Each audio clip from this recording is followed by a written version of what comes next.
That. Okay. Kevin in New York. Hi, Kevin. Hi, can you hear me clearly? Yes. Oh, very good, very good. I wanted to talk to you guys about the book of Enoch, which is considered to be a part of a list of other books known as the Apocrypha, which were once taken out of the Bible. I'm pretty sure Enoch is in the Protestant version of the Bible, right? Is it? If it is, I'm not aware. So let's see. Ancient Hebrew apocalyptic text. Tradition of Enoch, the great grandfather of Noah. Okay. I'm getting the book confused with the character. Probably, Yeah. Okay. All right. Cool. Extra biblical, apocryphal text. Okay. Oh yeah.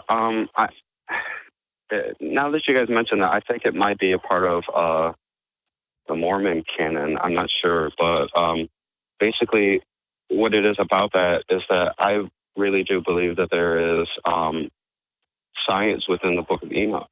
Okay. You believe Not it, or just is there?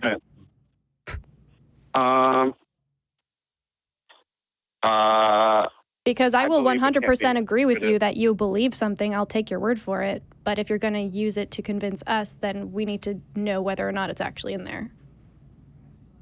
Oh, yes. I believe it can't be interpreted any other way, to be honest. Okay, so then why should we care? I mean, if it can be interpreted one way or the other, then it's not convincing evidence, is it? No, he said it can't be interpreted any other way. Oh, it can't be interpreted any other way? This is the way? only way it can be interpreted. Oh, sorry about that. Okay. I missed the... Let's... Go ahead, Kevin.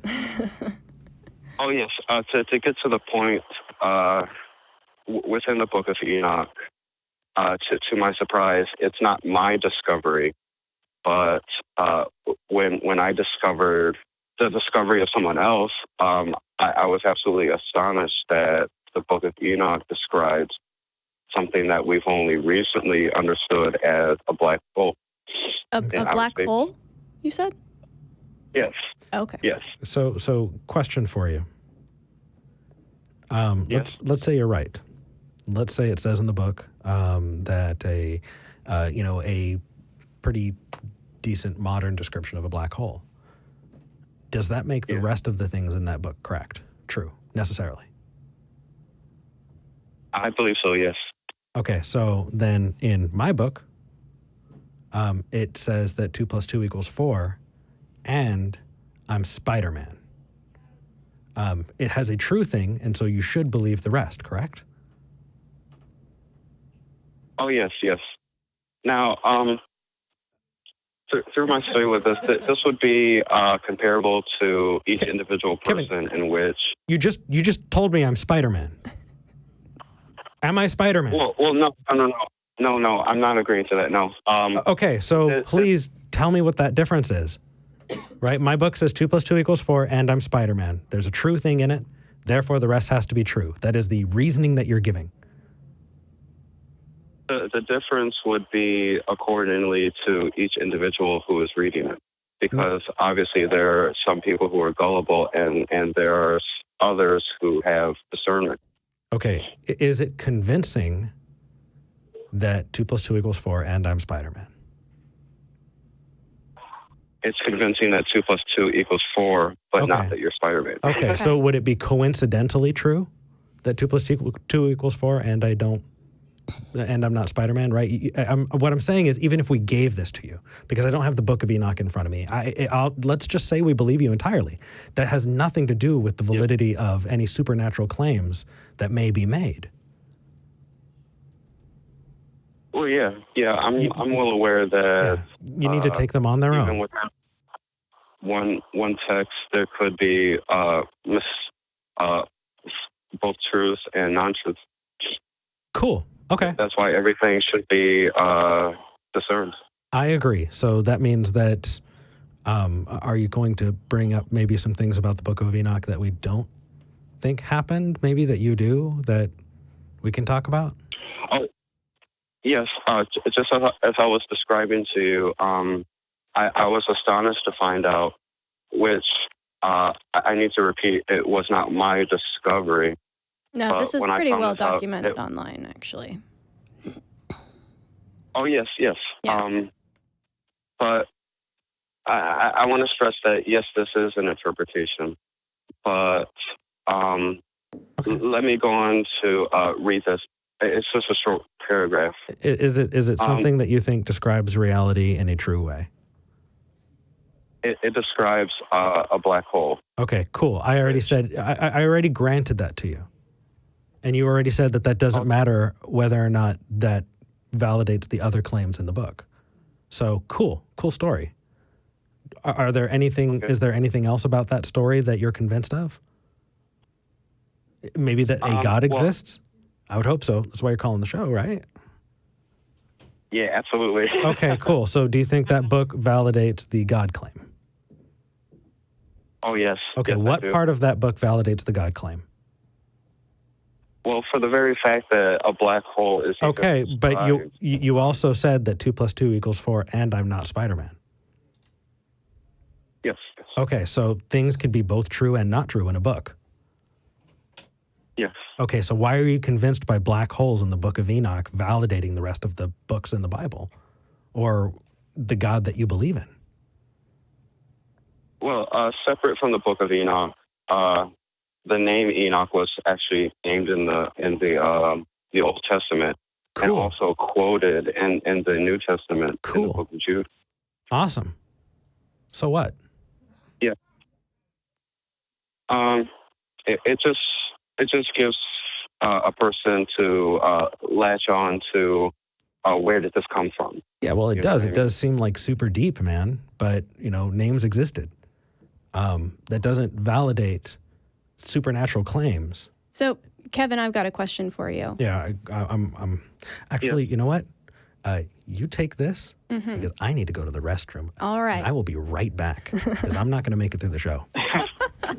Okay.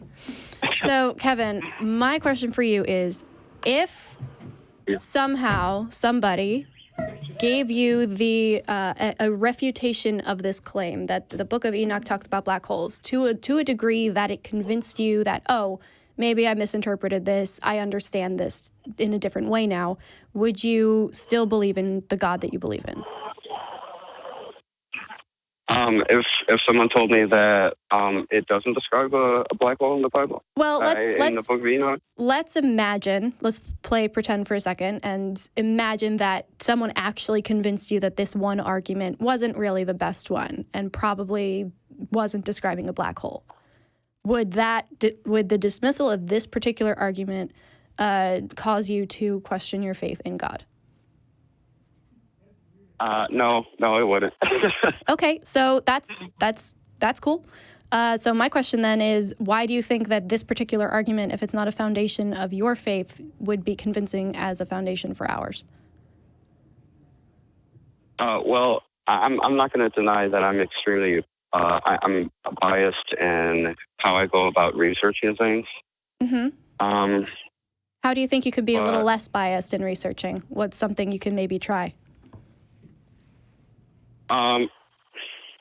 That's a very, very good question. Well, it comes from the innate hunger for knowledge, for finding out the truth. Hey, I've got that too. Oh yes, and constantly being conscious of, as you go about researching things, being wary of inserting what you want instead of how things actually are. Yeah, I agree 100%. Yes. Yeah, I think we're on the same page there. So is there another argument that maybe would be more convincing to us and to you, something that you consider to be... Oh, hi there. Oh, something that I consider to be what? I'm sorry? I'm sorry. Something's happening on the YouTube stream. If you're not watching, you're going to have to go back because Spider-Man just made an appearance. Yeah, we have a very holy Spider-Man. Sorry, we've got really cool fans. So here's my thought. If debunking this particular claim, whether or not we can, not saying we can, not saying we can't, if in theory we could, and it wouldn't impact whether or not you believed in God, then clearly it's not the crux of why you believe, right? Yeah. So No, Right. it's not. But it just it validates it even more, in my opinion. But you just said it doesn't. This is cognitive dissonance. It happens to everybody. Don't worry. It happens to me a lot. But let's recognize this for what it is. It's cognitive dissonance. You're both saying that it's convincing and unconvincing. You're recognizing that it matters to you, though it shouldn't matter to anybody for reasons that we just spoke about. You're taking two opposite positions. I don't mean you to misunderstand me. I want to say that it actually does validate it for me. Okay, so 2 + 2 = 4, and I'm Spider-Man. Do you see why that is a broken-ass tool, Kevin? Well, yeah, only half of that's true. Right. That's only accordingly to someone who has discernment to tell the. Okay, so you have a magic power. Hold on, you have a magic power that tells you when you're right and I don't. Is that what you're saying? You have the power of discernment, because we had discernment. I thought I had discernment. I mean, yeah, that's something that people say is one of the gifts when you get the Holy Spirit. How do you tell somebody who has discernment from doesn't? Do you get to choose who's in the club? How about I tell you I have discernment too? How do you tell me that I don't?